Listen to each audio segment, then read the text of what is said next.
Welcome to post 360 news. నేను Vishnukant Kulkarni. Lebanon రాజధాని Beirut నగరంలో ప్రజలు భయం గుప్పిట్లో బతుకుతున్నారు. గత వారం రోజులుగా ఇజ్రాయెల్ బేరూట్ నగరాన్ని టార్గెట్ చేసుకుని క్షిపణులు ప్రయోగిస్తుంది. దాడులు చేసే ముందు ప్రజలు నగరం నుంచి వెళ్లిపోవాలని ఇజ్రాయెల్ హెచ్చరించింది. రాజధాని నగరం కావడంతో బేరూట్లో భారీ సంఖ్యలో ప్రజలు నివసిస్తున్నారు. హెజ్బుల్లాతో యుద్ధం కారణంగా ఇజ్రాయెల్ లెబనాన్ నగరాలపై నిరంతరాయంగా దాడులు చేస్తుంది. ఈ దాడులతో నగరం దద్దరిల్లిపోతోంది. ఇప్పటి వరకు ఇజ్రాయెల్ చేసిన దాడుల్లో కేవలం బేరూట్ నగరంలోనే 700 మందికి పైగా చనిపోయారు. బేరూట్లో చాలా మంది బాంబు పేలుల ఘటనలకు భయపడి ఇల్లు వదిలి వేరే నగరాలకు, ఇతర దేశాలకు వలసపోతున్నారు.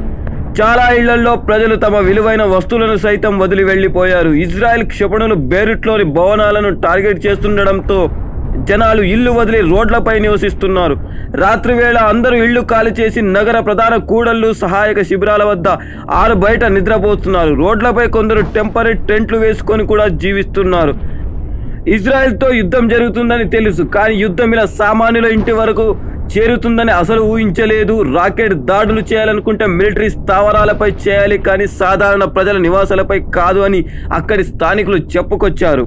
హెజ్బుల్లా చీఫ్ హసన్ నస్రల్లా చనిపోవడంతో ఇప్పుడు ఈ యుద్ధంలో ఇరాన్ ఎంటర్ అయ్యే అవకాశాలు కనిపిస్తున్నాయి. దక్షిణ బేరూత్ శివారు ప్రాంతాలలో గత రాత్రంతా ఇజ్రాయెల్ అనేక దాడులు చేసింది. అది బేరూత్ చరిత్ర అత్యంత దారుణమైన రాత్రి. ఇజ్రాయెల్ దాడితో లెబనాన్ రాజధాని మీద అగ్నిగోళాలు బద్దలవుతున్నట్టు కనిపించాయి. దాడులు చేయడానికి ముందు ఇజ్రాయెల్ దక్షిణ బేరూత్ వాసులంతా ఆ ప్రాంతాన్ని ఖాళీ చేయాలని ఆదేశించింది. ఇజ్రాయెల్ రాత్రంతా చేసిన బాంబుల దాడికి తెల్లవారిన తర్వాత కూడా ఆ ప్రాంతంలో దట్టంగా అలుముకున్న పొగమేఘాలు కనిపించాయి.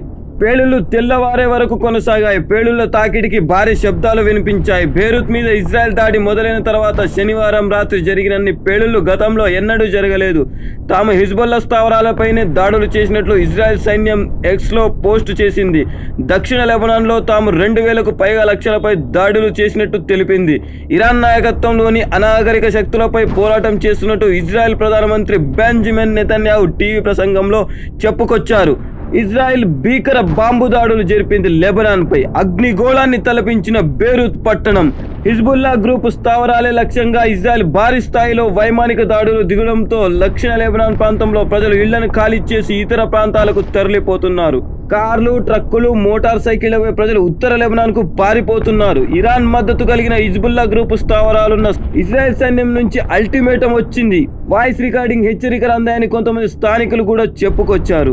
సోమవారం నుంచి ఇజ్రాయెల్ చేస్తున్న బాంబు దాడుల్లో 550 మందికి పైగా మరణించారని, 1800 మందికి పైగా గాయపడ్డారని లెబనాన్ ఆరోగ్య శాఖ తెలిపింది. మృతుల్లో 50 మంది చిన్నారులు కూడా ఉన్నారని చెప్పుకొచ్చింది. హిజ్బుల్లా సీనియర్ కమాండర్ను లక్ష్యంగా చేసుకుని దక్షిణ బేరూత్లో జరిపిన వైమానిక దాడి గడిచిన 24 గంటల్లో మొత్తం 1100 దాడులు చేసినట్టు ఇజ్రాయెల్ డిఫెన్స్ ఫోర్సెస్ IDF తెలుపుకొచ్చింది.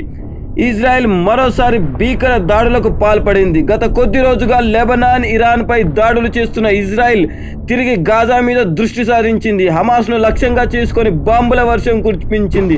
ఈ ఘటనలో ఇప్పటి వరకు 24 మంది దుర్మరణం చెందారు. అదేవిధంగా 94 మంది తీవ్రంగా గాయపడినట్టు హమాస్ తెలిపింది. ఇటీవల లెబనాన్, ఆ వెంటనే ఇరాన్పై ఇజ్రాయెల్ వరుస దాడులు చేసింది. ఈ రెండు దేశాలు తనపై యుద్ధానికి దిగడంతో ప్రతి దాడులు చేసింది. హిజ్బుల్లా స్థావరాలు, Islamic republic of Iran air defence బలగాలను టార్గెట్ చేసింది. ఇటీవల లెబనాన్లో హిజ్బుల్లా అధినేత హసన్ నస్రల్లా దారుణ హత్యకు ప్రతీకారంగా ఇరాన్ ఇజ్రాయెల్పై దండెత్తిన విషయం మనందరికీ తెలిసిందే.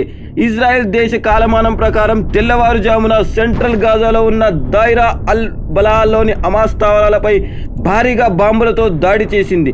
మిసైళ్లను సైతం సంధించడంతో 24 మంది మృతి చెందారు. గాయపడిన వారిలో కొంతమంది పరిస్థితి విషమంగా ఉండడంతో మృతుల సంఖ్య పెరిగే అవకాశం ఉన్నట్టు అక్కడి స్థానిక వర్గాలు చెప్పుకొచ్చాయి.